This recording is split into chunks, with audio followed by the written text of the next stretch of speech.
Prime Minister Narendra Modi is in Australia. Let's cut across. Well, there you can see the visuals on your screens. Prime Minister Narendra Modi meeting the delegates, and that is the Indian diaspora as well in Australia, who are excited to meet the Prime Minister at this point of time, where Prime Minister Narendra Modi wrapped up his Papua New Guinea visit and deemed his interaction as historic. He is now in Australia.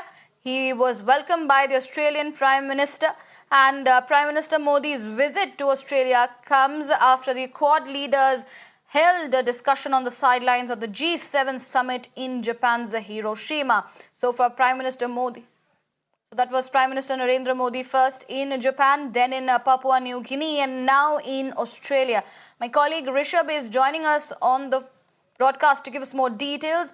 Rishabh, power-packed schedule for the Prime Minister, and at this point of time, he is in Australia. We saw him meeting the diaspora there, and people are very excited to welcome the Prime Minister.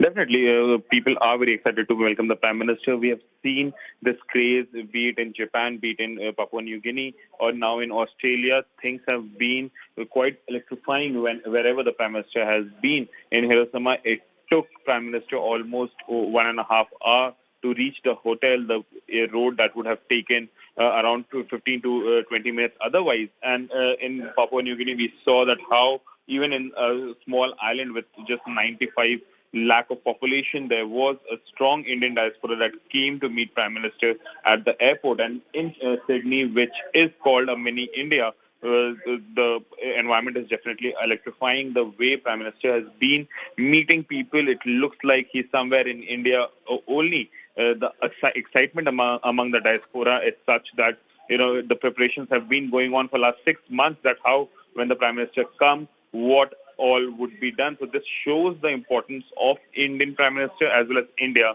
and its diaspora abroad.